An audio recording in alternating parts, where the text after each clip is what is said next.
Sí.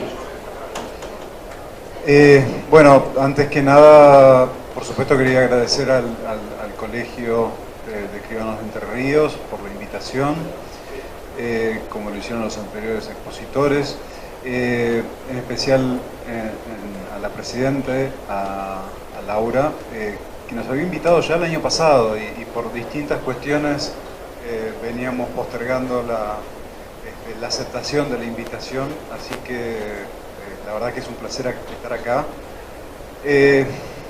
Así que bueno, muchas gracias. Después de hablar de firma digital, de sociedades que entran digitalmente a los registros, de registros digitales, a mí me toca transportarlos más o menos 100 años para atrás. A un tema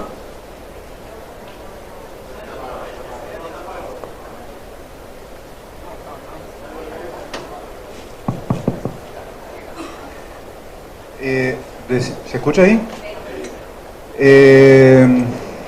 Decía, transportarnos 100 años para atrás, a discusiones viejas, a discusiones respecto de las donaciones, a diferenciaciones entre las donaciones a herederos forzosos y las donaciones hechas a terceros. Esto es temas respecto de los cuales venimos discutiendo hace muchísimo tiempo. Pasa que el nuevo Código Civil y Comercial, que se aplica con vigencia a partir del 1 de agosto del 2015, ha modificado sustancialmente las normas relativas a las acciones que van a tener los legitimarios respecto de las donaciones que hicieran en vida sus causantes.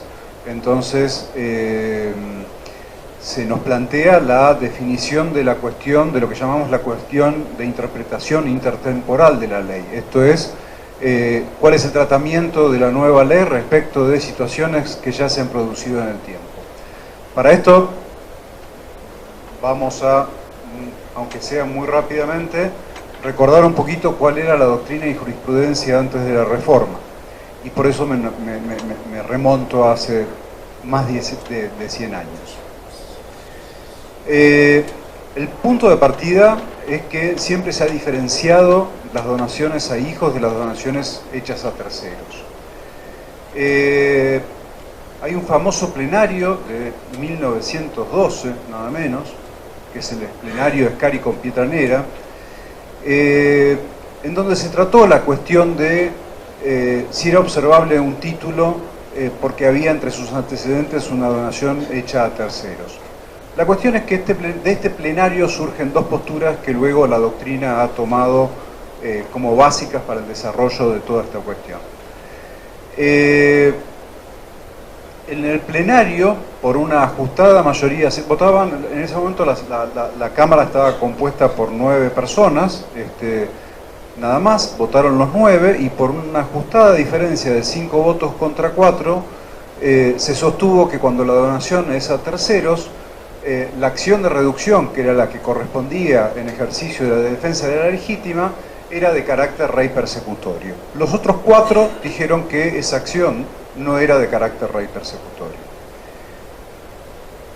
En lo que coincidieron los 9 vocales de la Cámara que opinaron es que cuando la donación es hecha a herederos, corresponde la acción de colación y no la de reducción, que es en valores, de acuerdo al 3477 y su nota.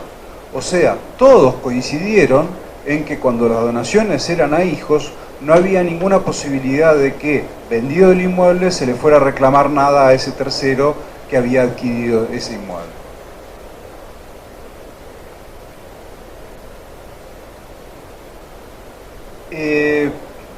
Yo ahí me refiero a la opinión de Alterini, para recordar que, porque esto se cuestionó, el plenario en realidad el plenario se trataba, como les decía antes, de una donación a quien no era heredero legitimario. Y este fue el motivo principal de discusión del plenario. Pero a diferencia de los plenarios actuales, en donde se propone un tema de decisión, los plenarios viejos no se acotaban al tema de decisión respecto del cual se determinaba una doctrina, sino que todo lo que se resolvía en el plenario era parte de la sentencia que era obligatoria para todos los jueces de primera instancia y para todas las salas de la Cámara. Esta es la gran diferencia de los plenarios viejos con los plenarios nuevos. Y esto lo había explicado muy bien Alterini. A veces se confunde esto y se dice que solo se trató en el plenario la parte de donaciones a terceros. Y la realidad es que en el plenario los jueces se expiden respecto de las dos cuestiones. Con relación a la vigencia del plenario, hay otro viejo plenario, que es Cartopapel, que decía que los plenarios no caducaban con el tiempo. En algún momento algunas salas habían dicho que los plenarios caducaban a los 10 años, y en realidad lo que se discutió ahí es que, o lo que se resolvió ahí es que lo que puede llevar a un plenario es sentencias contradictorias dentro de los 10 años de distintas salas, pero luego que hay un plenario y mientras no haya otro plenario en contra, los plenarios siguen teniendo vigencia. Es cierto que hubo una ley anterior a la sanción del Código Civil y Comercial que derogó todos los plenarios, pero la derogación de todos los plenarios fue con motivo de una modificación del régimen de la justicia nacional, en donde se iba a una cámara de casación para unificar la jurisprudencia. Esa cámara nunca se creó, por lo cual la mayoría de los doctrinarios entienden que esa derogación de los plenarios que suponía la creación de la Cámara de Casación, como la Cámara nunca se llegó a crear, nunca se llegaron a derogar los plenarios. Y esta es la postura mayoritaria. Es cierto que el ámbito de aplicación del plenario, porque las cámaras nacionales en lo civil tenían jurisdicción sobre la ciudad de Buenos Aires, es cierto que el ámbito estricto de aplicación del plenario era la ciudad de Buenos Aires, con lo cual podría decirse, bueno, esto no era obligatorio en el resto del país. Lo cierto es que la entidad de las posturas y la entidad de autoridad jurídica de quienes integraban la Sala Nacional en lo Civil en ese momento, hicieron que prácticamente toda la doctrina siguiera la postura que había tomado el plenario de Escárico en Piedra Negra. Y me refiero a toda la doctrina en el ámbito nacional. Con lo cual, si bien es cierto que el plenario no era de aplicación estrictamente obligatoria en todo el país, sí también es cierto que toda la doctrina nacional siguió las aguas del plenario. Y por eso es que el notariado se apoyó no solo en la ciudad de Buenos Aires, sino en todo el país, en este plenario, y también lo hicieron los principales doctrinarios. Acá está transcripta una frase de Révora, que dice que a diferencia del Código francés, que sanciona la reconstrucción del patrimonio, a ver, lo digo de otras palabras para no leer esto, Vélez se aparta del Código francés en cuanto a las acciones de... Ustedes saben que hay dos tipos de acciones principales en defensa de la legítima. La acción de reducción, que es la que protege estrictamente la legítima, y de la acción de colación, que es la que protege la igualdad entre los coherederos. Obviamente la acción de colación, por su objeto, que es proteger la igualdad de los coherederos, subsume la acción de reducción, ¿sí? Esto es, si yo voy por una acción que busca la igualdad de los herederos, esto es porque a uno le dieron, a uno de los hijos, a uno de los hermanos le dieron más que al otro, entonces voy por la acción de colación, busco que a los herederos de igual clase le den lo mismo, esto es acción de colación típicamente, obviamente estoy conteniendo los alcances de la acción de reducción. La acción de reducción es cuando se vulnera la legítima, esto es la porción de la cual los herederos forzosos no pueden ser privados. No sé si queda claro este concepto. La acción de colación subsume la de reducción, ¿sí? Si voy por la de colación, automáticamente protejo la legítima. Entonces, permítanme esto porque es un razonamiento elemental que autores posteriores no lo han tenido en cuenta, y sí lo tenían en cuenta los primeros comentaristas, que tenían estudios fundamentalmente en las fuentes que había tomado Vélez y cuando Vélez se había apartado de las fuentes. el derecho francés da acción de rey-persecución, esto es, hace traer los bienes tanto en la acción de reducción como en la acción de colación, ¿sí? Y Vélez se aparta de la solución, y lo dice expresamente en la nota del 3477, se aparta de la solución francesa y dice que en la acción de colación solo se traen valores y no los inmuebles. Con lo cual en la acción de colación, a diferencia de la acción de reducción, no hay acción rey persecutoria. Esto es, no hay acción contra terceros que adquirieran el inmueble. Hace esta diferencia, y esta diferencia, todos los primeros doctrinarios que observaban este apartamiento del Código francés de parte de Vélez, entendieron que hacía que cuando la donación era entre hermanos, solo cabía reclamarse valores y no reclamarse con carácter rey persecutorio la cosa misma.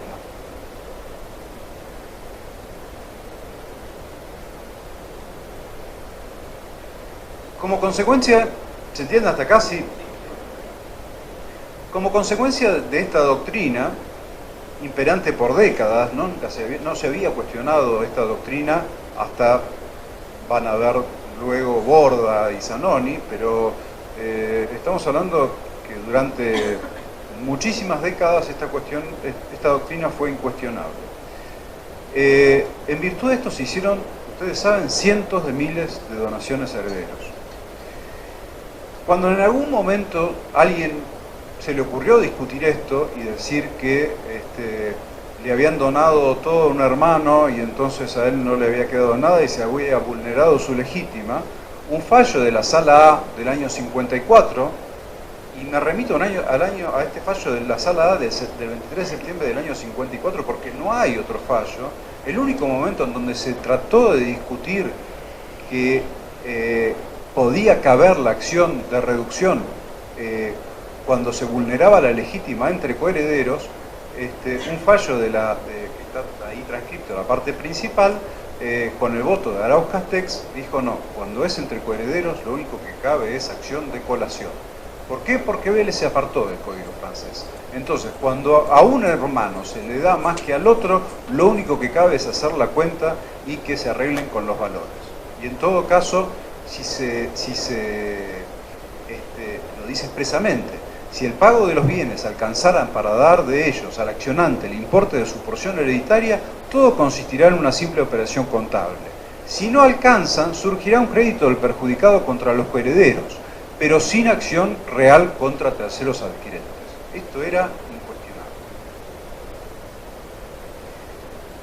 Contribuyó también, y por eso quiero recalcar, porque en Bariloche hubo un panel, ¿no es cierto?, en donde se expusieron distintas posturas respecto de esto, y una de las cosas que se decían es, bueno, esto se aplica en capital nada más, porque el fallo plenario era en capital.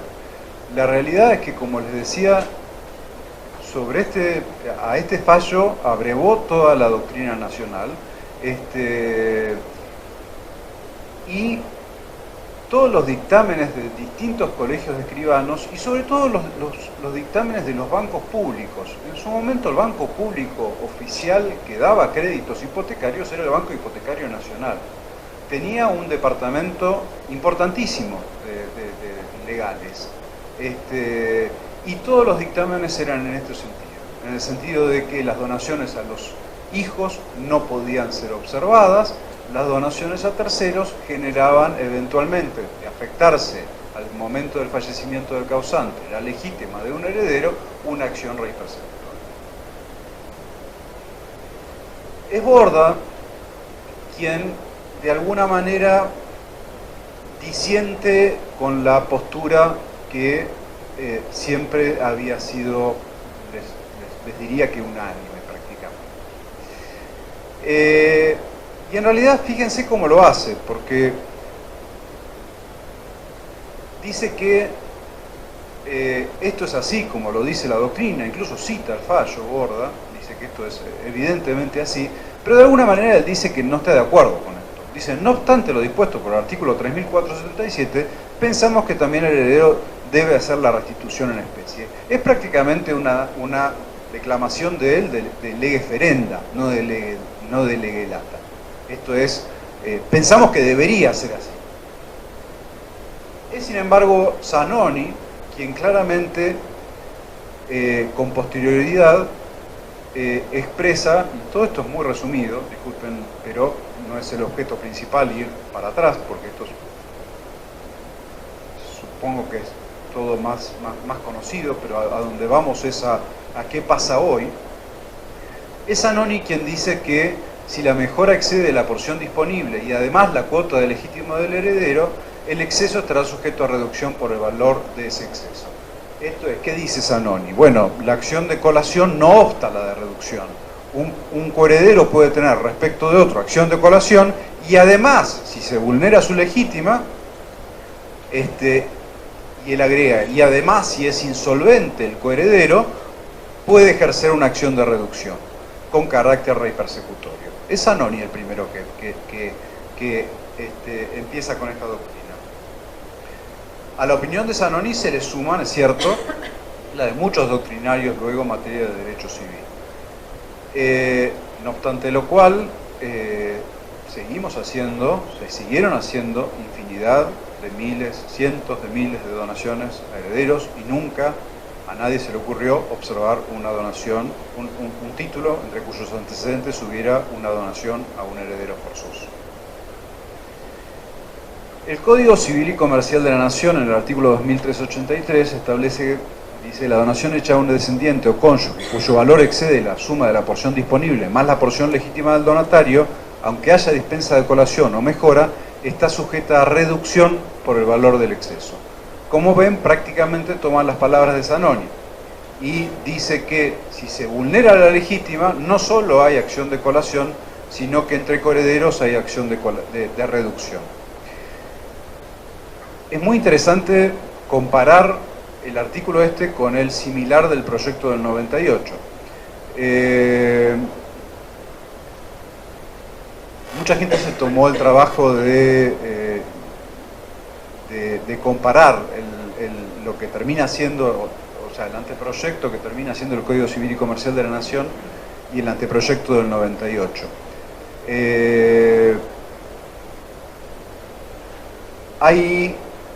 En algunas materias hay más de un 80% de las normas copiadas del proyecto del 98, por ejemplo en materia de sucesiones. Y en general hay un 60% de las normas copiadas. Lamentablemente, en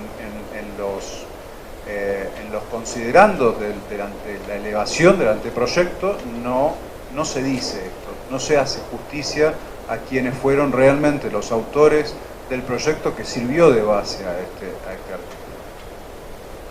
Y digo esto también como un pequeño homenaje a Jorge Alterini, con quien tenía el enorme placer de conversar diariamente, casi en el colegio, porque él era asesor legal. Nos veíamos tres veces por semana por lo menos, y él estaba sumamente ofendido porque ni siquiera en los considerandos del anteproyecto ni siquiera lo habían mencionado.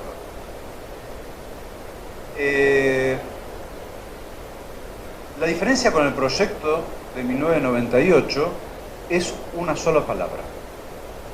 Cambian la palabra colación por la palabra reducción. La palabra que está subrayada es prácticamente la única diferencia entre el artículo copiado. Cambian la palabra colación, que era el espíritu del proyecto del 98, esto es, seguir con la postura tradicional de que entre coherederos solo hay acción de colación, y introducen esto de la acción de reducción. Cuando uno va a los motivos expresados en la exposición de motivos, ellos lo único que dicen, los autores del proyecto, es que es una cuestión muy discutida en la doctrina nacional y que ellos han preferido esta opción, sin ninguna otra justificación que esa que les digo, que han preferido esta opción.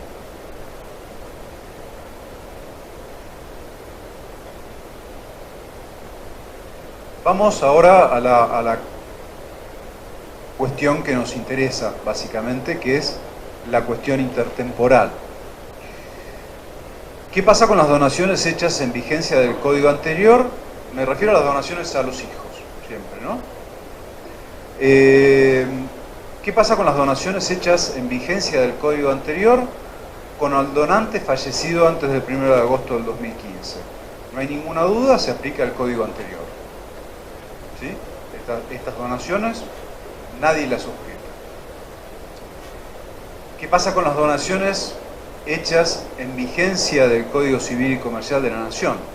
Lamentablemente se aplica hoy por hoy el 2386, que sumado al 2458 hacen que haya acción de reducción aún entre coherederos. Esto es, dicho en lo que en materia notarial interesa, que cuando nos encontremos ahora con un antecedente de una donación hecha a hijos o a extraños luego del 1 de agosto del 2015, el título va a ser, como lo llamamos, observable. Esto es, va a estar sujeto a una eventual acción de repersecución si se dan una serie de condiciones. Esto es que al fallecimiento del donante se determine que respecto de sus herederos esa donación violó la legítima que a ellos correspondía. La cuestión más discutida, si se quiere, o por lo menos que más se discutió al principio de la vigencia del nuevo código, es qué pasa con las donaciones herederos hechas antes del 1 de agosto del 2015, cuando el donante fallece luego de esa fecha. ¿Por qué esto? Porque se supone que el alcance de las acciones se van a determinar al momento de ocurrido el fallecimiento de la persona, ¿sí? Al momento del fallecimiento de la persona se determinan cuáles son los alcances de la acción de colación y de la acción de reducción, con lo cual en principio se aplica el nuevo código. Después vamos a ver que no. ¿Y por qué no?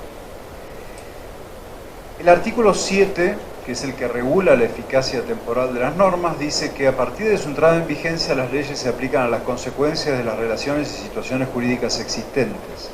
Las leyes no tienen efecto retroactivo, sean o no de orden público, excepto disposición en contrario.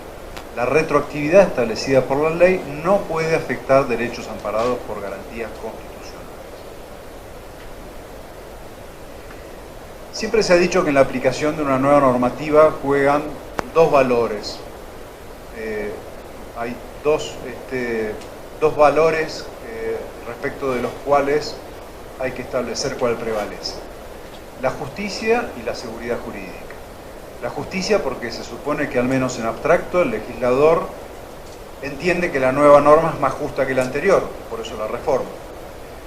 Y la seguridad jurídica porque se están afectando contratos en curso.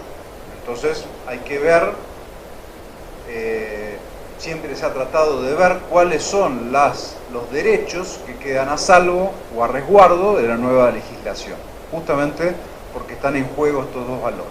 Se supone que la nueva norma es más justa, pero hay que ver que no se afecten derechos que ya están adquiridos. Ahora vamos a ver que los derechos adquiridos en sí es un concepto de alguna manera perimido. La primera teoría que se ha usado a efectos de ver cuáles son los derechos que quedan a resguardo de la nueva normativa es la teoría de los derechos adquiridos.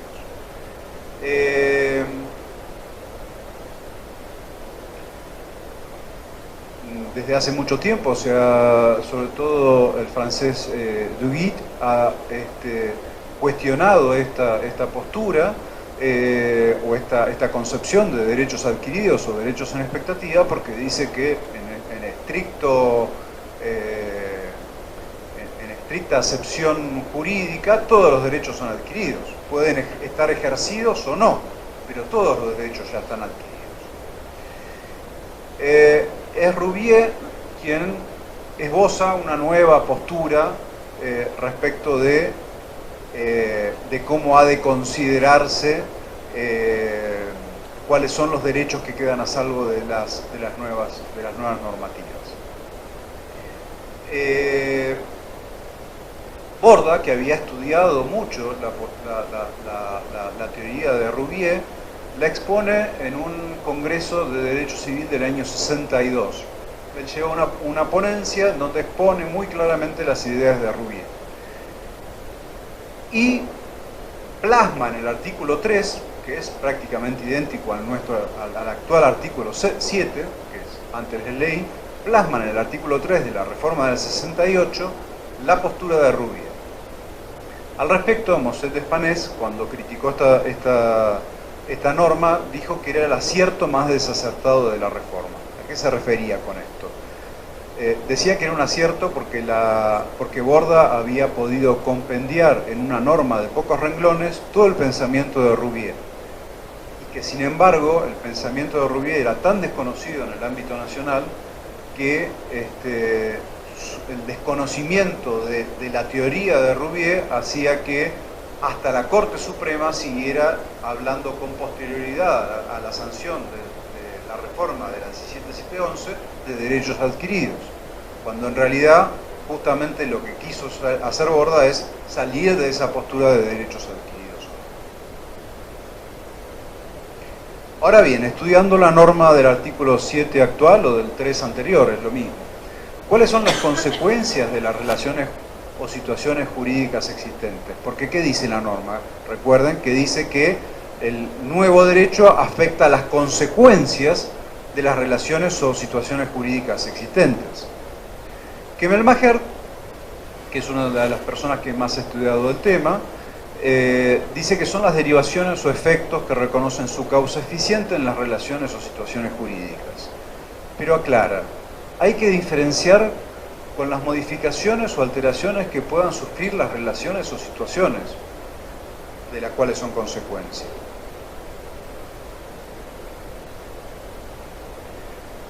Es sutil la diferencia, pero ¿qué quiere decir con eso? La nueva norma afecta las consecuencias de las relaciones jurídicas. Ahora, si lo que se afecta es la misma situación o relación jurídica, ¿sí? Porque se modifica uno de sus aspectos, entonces la norma nueva no se le aplica, ¿sí? En la materia que nos interesa a nosotros. A lo que voy con esto es que una norma nueva no puede hacer que el dominio perfecto se transforme en imperfecto.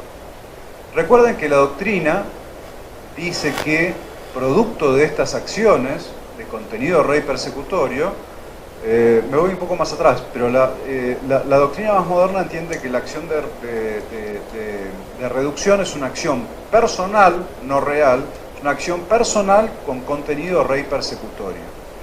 Hay muchas acciones personales con contenido rey persecutorio. No solo la reivindicatoria es una acción real con contenido rey persecutorio, pero también hay acciones personales con contenido rey persecutorio. Por ejemplo, la acción de fraude es una acción personal que puede terminar en la reversión del dominio. La acción de nulidad es una acción personal que tiene efectos rey persecutorios y prospera, ¿sí? Hay un montón de acciones que son personales, pero tienen contenido rey persecutorio. O sea, tienen contenido respecto de la adquisición y de quien adquirió con posterioridad el inmueble. Por supuesto que en materia de nulidades tenemos el freno del antes 1051, hoy 392 creo que es, que frena la acción o la rey persecución frente al adquirente de buena fe a título oneroso cuando el título anterior era nulo o anulable, ¿sí? Pero, a ver, antes de la reforma del 68 había acción contra el tercero, o sea, caído el título por nulidad se podía ir contra el tercero, ¿sí? En una acción de fraude concursal, por ejemplo, ¿sí? Cuando, por ejemplo, la acción de ineficacia concursal por una donación hecha por el fallido durante el periodo de sospecha, que cae automáticamente. O si no fue hecha, si es hecha en forma onerosa, no cae automáticamente, sino que requiere sustanciación. Pero caído el acto ese, porque por la ineficacia concursal, todos los derechos posteriores se caen, ¿sí? Entonces, claramente es una acción personal de contenido rey persecutorio. El nuevo código legisla respecto de las donaciones a herederos una acción que antes no existía y que tiene contenido rey persecutorio. El nuevo código me dice que cuando ahora hay una donación a hijos y el padre le donó a un hijo perjudicando a otro en su legítima, y este hijo a quien le donó le vendió a un tercero, el perjudicado puede ir incluso contra el tercero. Esto es el juego de las normas 2383, 2548, claramente. ¿Hasta cuándo? 10 años de acuerdo al 2459. Lo que sostenemos es que el dominio que nació perfecto no puede transformarse en imperfecto por imperio de una nueva ley. Porque esto no es afectar las condiciones, no es afectar las consecuencias de las situaciones o relaciones jurídicas, sino que es afectar la misma situación o relación jurídica. Me están afectando el dominio, ¿sí? Me están transformando el dominio de perfecto a imperfecto. Y esto es inconstitucional. Y como vimos, el artículo 7, el límite del artículo 7 son las garantías constitucionales, ¿sí? Entonces, por esta vía es que, no obstante aplicarse en principio las normas que rigen al momento del fallecimiento del donante, ¿sí? Esto es así, es como dice Armella, que quien no coincidimos en el final, se aplican las normas en cuanto a los alcances de las acciones. Esto es así, el tema es que acá hay un límite, porque el alcance de estas acciones no me puede transformar la situación jurídica. Sí me puede afectar las consecuencias de la situación jurídica, pero no la situación jurídica en sí. Es una situación jurídica consumada. Es una situación, se habla de consumo ahora de las situaciones jurídicas. El cambiar el dominio perfecto en un dominio imperfecto hace que se esté afectando la misma situación jurídica, el nacimiento de la situación jurídica, ¿sí?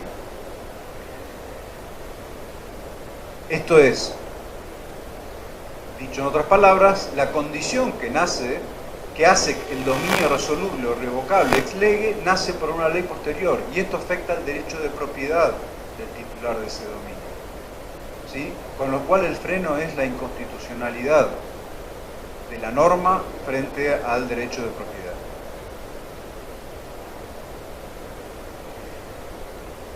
De nuevo vuelvo a Alterini, lo cual claramente denota el aprecio que le tenía.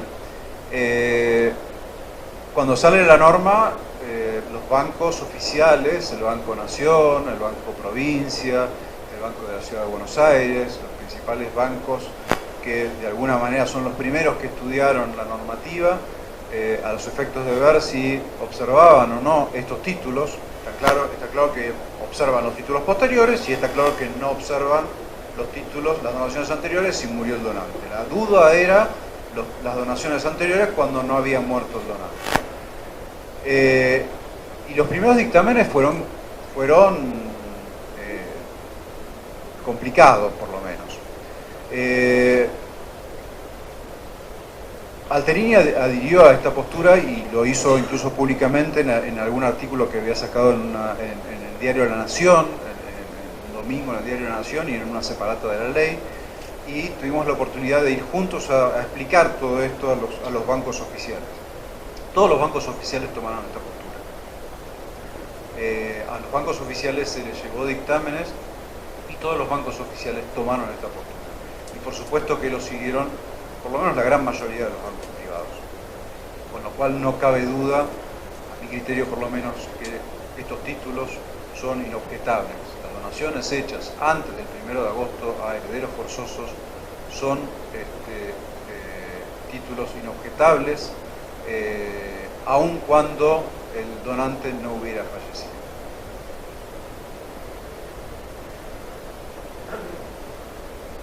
Por supuesto, nos queda el gran problema que nos deja la reforma. O sea, la reforma hace que, como dije antes, las donaciones ahora generen títulos observables por 10 años. Esto hizo que se pergeñaran distintos proyectos para modificar esta situación. El proyecto del diputado Cigoña, que es escribano, modifica los artículos 2386, 2457, 2458 y 2459. Si quieren alguna crítica respecto de esto, el proyecto este peca de intentar sumar dos posturas que iban en forma paralela para lograr un proyecto de consenso. Por un lado, el 2386, de acuerdo a esta reforma, vuelve a la redacción que tenía el proyecto del 98. Esto es, se cambia la palabra reducción por la palabra colación, con lo cual se deja fuera de toda posibilidad de afectar con una acción rey persecutoria las donaciones a los hijos. Pero además se agrega en el 2457, dice: la reducción extingue con relación al legitimario los derechos reales constituidos por el donatario o por sus sucesores. Sin embargo, la reducción declarada por los jueces no afectará la validez de los derechos reales sobre bienes registrables constituidos o transmitidos por el donatario a favor de terceros de buena fe y a título oneroso. O sea, esta reforma tiene una doble protección, producto de la conjunción de dos proyectos. El proyecto de volver a la redacción del 98 más el proyecto más de provincia de Buenos Aires de que en ningún caso la acción pueda ir contra un tercero de buena fe y a título oneroso. Conjuga esto, quizás la técnica no es la mejor, pero todos los colegios a través del Consejo Federal resolvieron en su momento apoyar esto porque, bueno, era lo mejor que se podía obtener y claramente mejora la situación muchísimo respecto del actual. ¿Cuál es el estado de esto? El proyecto tuvo media sanción en diputados en noviembre o diciembre del año pasado. Pasó al Senado el 28 de noviembre del año pasado y hace un mes y medio fue tratado en Comisión de Legislación General, en donde en la reunión se aprobó por unanimidad. Con lo cual, el paso siguiente era ir a recinto y con dictamen de Comisión de Legislación aprobado por unanimidad por todos los representantes de las bancadas, esto salía en forma prácticamente automática. La mala noticia, que nos enteramos después, es que al dictamen de comisión le faltan 2 firmas. Le faltan la firma de 2 senadores que dijeron que estaban de acuerdo. Una senadora de Mendoza y una senadora de Entre Ríos. Así que si alguno la conoce a la senadora de Entre Ríos y le pide por favor si firma, ahora les voy a decir porque tengo los nombres acá, me los pasan. Pero básicamente esto gente que estuvo presente y aceptó por unanimidad el dictamen, después no lo firmó. Y están esperando la firma de estas 2 personas. El problema es que si estas 2 personas no firman antes de un plazo que es de 1 o 2 meses más, el proyecto pierde estado parlamentario. Ya les digo, porque a lo mejor alguno conoce a la de Entre Ríos. Igual que la de Entre Ríos dijo que lo firmaba.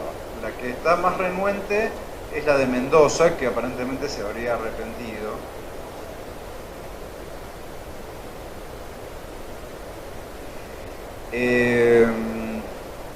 Las senadoras son Anabel Fernández Sagasti de Mendoza y Sigrid Kunat de Entre Ríos.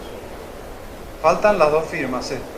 si alguien conoce a la senadora Sigrid Kunak de Entre Ríos, y firma a ver, falta esto para que pase a recinto. Si, como les dije, esto tiene media sanción de diputados y tuvo en la sesión una aprobación unánime. Cuando fueron a firmar, faltan 2 firmas. Cosas que pasan en este país. Si esto sale, cambia, por supuesto, totalmente la situación. No serían más observables en ningún caso las donaciones a los hijos y tampoco se podría ir, aún en donaciones contra terceros, contra adquirentes a título oneroso y de buena fe. ¿Sí? Y esta es, ¿quién sería adquirente? A título oneroso, obvio, pero ¿quién sería de buena fe? Porque alguien podría decir que el solo conocimiento de la donación opta a la buena fe. Bueno, no, en el artículo siguiente dice que el solo conocimiento de la donación no opta a la buena fe. La buena fe estaría optada únicamente por el conocimiento de el desplazamiento de otro heredero. ¿Sí?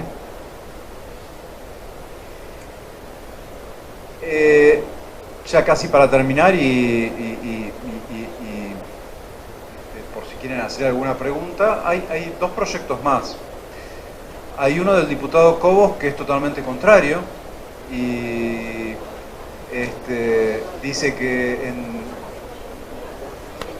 sí, totalmente contrario, pero de alguna manera este proyecto fue tratado en esa misma comisión y fue dejado de lado por el otro proyecto. El otro problema un poquito más preocupante es que tomamos conocimiento, ustedes saben que hay un observatorio jurídico estudiando el funcionamiento del nuevo Código Civil y Comercial de la Nación, que funcionó durante un tiempo más o menos prolongado. A raíz de eso, a principios de año, se formó una comisión presidida por Rivera y otros muy pocos integrantes, que en base a lo que le hicieron llegar a algunos doctrinarios propusieron una reforma. Tenemos entendido que esta reforma fue elevada al Ejecutivo, pero hay una hermeticidad absoluta respecto del contenido de la reforma. Por lo menos hasta la semana pasada. En reunión de Academia del Notariado el otro día, trascendió que Aida Kemelmacher, que es la autora del otro proyecto, y entonces está dolida por la modificación tan temprana del proyecto de ellos, pasó el contenido de lo que sería la modificación que proponen al proyecto. En la modificación, la leí hace poco, porque la tengo en el teléfono, es muy reciente la información que tenemos. En lo que pude ver, lo único que hacen es modificar el 2459, que es el que establece el plazo de 10 años, y lo vuelven a plantear como lo planteaban en el año 98. Esto es, no hablan de una prescripción adquisitiva, ¿sí? Que nace a los 10 años de la posesión, sino que dice que la acción de reducción solo se puede ejercer respecto de las donaciones hechas en los 10 últimos años previos a la muerte del donante. Esto es, copiaron la redacción del 98. Lamentablemente no copiaron la redacción del 98 en el otro artículo, en el 2386, que como les mostré cambiaba la palabra. ¿Sí?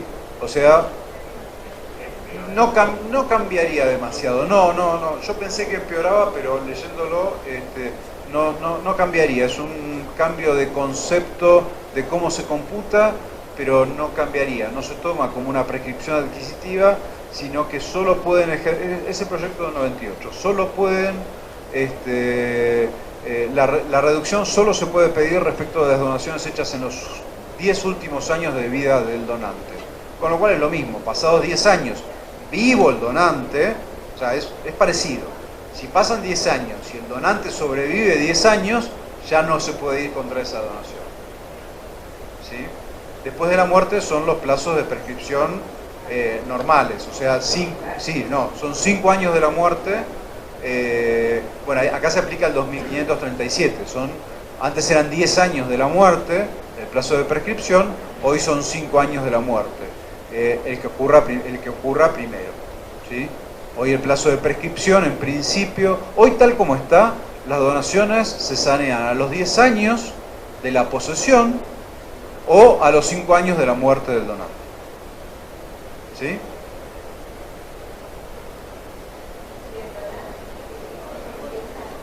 Diez años. Sí, hoy tal como está hoy, no importa si el donante muere o no muere. Son 10 años por prescripción adquisitiva, algunos entienden que no es prescripción adquisitiva, pero el artículo dice prescripción adquisitiva, yo creo que es una prescripción adquisitiva especial de 10 años, son 10 años desde el momento de la posesión o 5 años del momento de la muerte.